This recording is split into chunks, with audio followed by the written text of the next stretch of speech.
Kalian pernah dengar tentang CSR?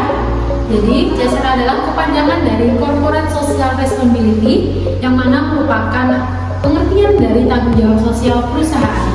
Dan kali ini kita akan melihat bagaimana sih bentuk dari CSR tersebut, dilihat dari laporan keuangan dengan menggunakan metode kualitatif. Dan kelompok kami membawakan studi kasus pada PT Indosat Ooredoo Hutchison pada tahun 2024. Jadi, apa yang dilakukan oleh Indosat? Mereka tidak sekedar bagi-bagi sembako. Mereka menggunakan kekuatan intinya sebagai perusahaan teknologi telekomunikasi atau yang mereka sebut AI Techco. CSR mereka benar-benar terintegrasi dalam kerangka besar yang namanya ESG atau Environmental, Social, and Governance.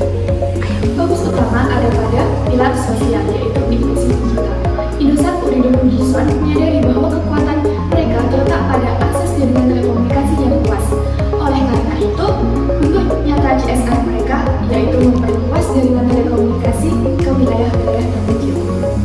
Bayangkan mereka membawa konektivitas ke pulau-pulau seperti Nias di Sumatera Utara. Tujuannya bukan hanya sekedar untuk kepentingan bisnis semata, tetapi juga untuk mendorong pertumbuhan ekonomi digital serta meningkatkan kualitas hidup masyarakat. Melalui kampanye jaringan terhebat dan cepat, Indosat menunjukkan bahwa tanggung jawab sosial dapat selaras dengan DNA bisnis mereka sebagai perusahaan telekomunikasi yang berorientasi pada inklusi dan kemajuan teknologi. Fokus kedua yakni tanggap kemanusiaan. Saat terjadi bencana alam seperti banjir di Sukabumi, Indosat Ooredoo bergerak cepat. Mereka langsung menyalurkan bantuan kemanusiaan. Ini adalah bentuk komitmen etis untuk menjadi bagian dari solusi saat masyarakat sedang kesulitan. Fokus ketiga adalah kesejahteraan internal. CSR itu juga tentang bagaimana mereka memperlakukan karyawannya. Fakta kerennya, Indosat berkali-kali mendapatkan penghargaan Most Caring Company dan Best Company to Work For. Ini menunjukkan bahwa kesejahteraan sosial mereka dibangun dari rumah mereka sendiri, yaitu lingkungan kerja yang baik. Nah, sekarang kita menuju ke bagian yang krusial. Jadi, apa hubungannya program CSR tadi dengan etika bisnis?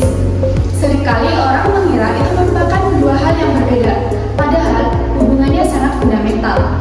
Etika bisnis adalah fondasi yang membentuk CSR sebuah perusahaan bisa berjalan dengan benar, tulus, serta berkelanjutan. Betul sekali, dalam kasus Indosat ini, fondasi etika bisnis mereka diwujudkan melalui GCG atau Good Corporate Governance. GCG ini bukan sekedar dokumen, melainkan panduan operasional bagi setiap aspek kegiatan mereka, yang artinya komitmen untuk berpartisipasi bisnis yang etis dan transparan merupakan salah satu inti dari keputusan, termasuk keputusan ber-CSR.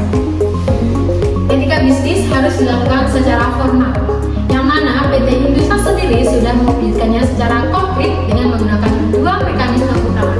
Yang pertama ada kode etik yang jelas, dan yang kedua ada sistem pelaporan pelanggaran. Mekanisme yang pertama ada kode etik, yang mana ini adalah semua aturan yang harus dipatuhi oleh seluruh karyawan guna menghindari dari kegiatan yang tidak etis. Kemudian mekanisme yang kedua yaitu sistem pelaporan pelanggaran, yaitu sebuah alat yang digunakan sebagai alarm untuk mengidentifikasi adanya perilaku yang melanggar etis. Ini nantinya bisa dilaporkan dan ditindaklanjuti.